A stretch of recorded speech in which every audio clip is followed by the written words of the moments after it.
Every investor wants protection when the market crashes. Almost no one wants to have to pay for those tail risk hedges when the market isn't crashing. And that gap between wanting the safety net and resenting the cost of it is exactly why most portfolios are completely naked going into events that actually destroy wealth. Today, I'm going to walk you through three things: what a real tail hedge actually does in a portfolio, what it costs across different regimes, and how to size it so you're actually protected in disasters without nuking your long-term returns. If you're new here, I'm Mark Anderson, construction worker turned zero DT and multi-strategy hedge fund manager of MBH Capital Management. I've sold over $100 million in zero DT premium and traded over 1,000 consecutive market days. I make these videos so serious investors can see how markets actually function, not just how they're explained in the headlines. So what exactly is a tail risk hedge?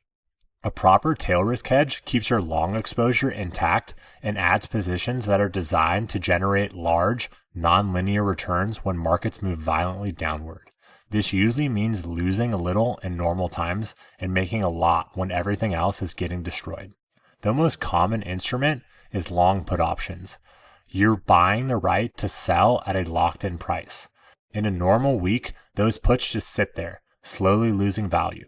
But in a real drawdown, think March of 2020 when the S&P dropped 34% in 23 trading days. That hedge protects you while also generating capital at exactly the moment when everything else is on fire. That is what is called convexity. A 10% market drop might produce 3 to 4x returns on that hedge. A 30% drop might produce 10 to 15x. That payoff accelerates as conditions worsen. That's what makes it useful even when you're only allocated a small slice of your portfolio to it. Think of it like an airbag. Most days, you never need it. But on that one day you do, it's the most valuable piece in your car. This is where most financial content gets evasive, and I'd rather just be direct. Long put options are priced to reflect the probability of the event they protect against. Severe drawdowns are rare, so the protection is expensive relative to how often it pays off. In normal, low volatility environments, your tail hedge will bleed premium every month. That's the carry cost. Most people gloss over the fact that real insurance bleeds. Over a sustained bull run, say 2013 through 2019, or the 2020 recovery through 2021, that bleed can add up to 1 to 3% a year in return drag. So the math question is simple. Does the drag justify the protection? If you're losing 3% a year in carry, but your maximum drawdown only improves by 3%, the hedge isn't earning its place. The structure has to actually generate meaningful offset in real crisis.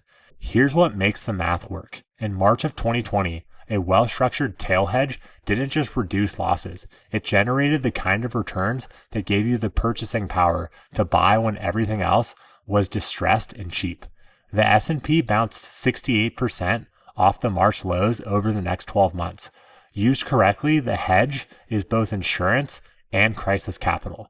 That's the institutional insight. The value isn't only I lost less. It's I had cash and courage when everything else was forced to sell. It turns a crisis from catastrophe into opportunity, and it all depends entirely on how you size the thing. If you've watched my other videos, you know how to think about portfolios in terms of pods, separate strategy allocations, each size for a specific job. In the multi-strategy framework, a tail risk hedge is one pod. It's long vol. It's not there to carry returns in normal years. It's not expected to break even most years. Its job is the thing that works when everything else has failed. If you're familiar with my 3 core trade frameworks from zero DT, the workhorse, the trend, and the chaos, this is the chaos trade applied at the portfolio level. The trade that bleeds small in calm conditions, but pays big in disaster. The correlation properties are what matters here.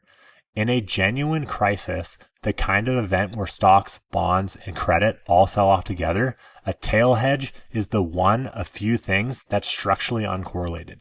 But in a moderate correction, 10 to 15% pullback that resolves itself in a few weeks, the hedge may or may not activate meaningfully, depending on how far out the options are and struck by how far volatility expands quickly.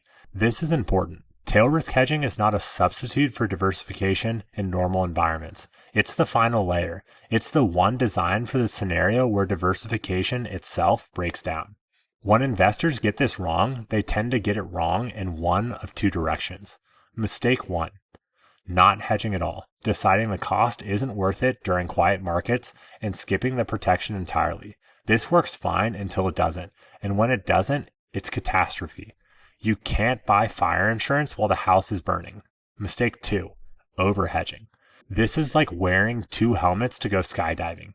If you've put 10 to 15% of your portfolio into tail hedges and the carry cost becomes a permanent structural drag, that's almost impossible to recover from in normal markets.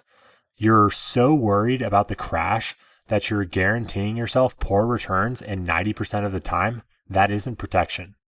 The right calibration is when your tail hedge is large enough to meaningfully offset a 30 to 40% market drawdown and small enough that the carry cost doesn't impair your return target during bull markets. For most portfolios, that lands somewhere between the 3 and 7% range, but the exact number depends on how the rest of your portfolio is built and how the hedge instruments cost to maintain it over time. Now, the honest answer for most retail investors, a properly structured tail risk hedge requires active management, institutional grade pricing, and ongoing adjustment that is difficult to execute well on your own. Buying simple index puts works as a concept, but in practice, it tends to be expensive and poorly timed.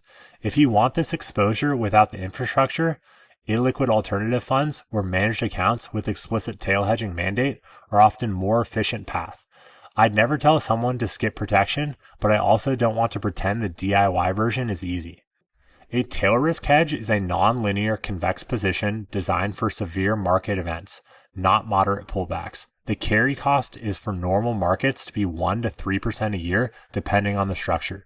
The math works when the hedge is properly sized, meaning it's large enough to generate meaningful capital in crisis and small enough that it doesn't cripple your returns the rest of the time.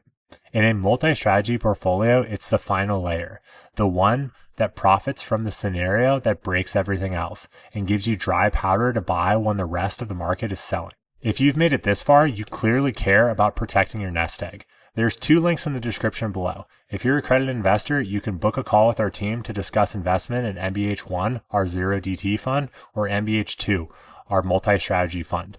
And there's also another link to subscribe to our newsletter. We'll keep you updated on our performance, our latest research, and strategy attribution. You can subscribe below, and I'll see you guys on the next one.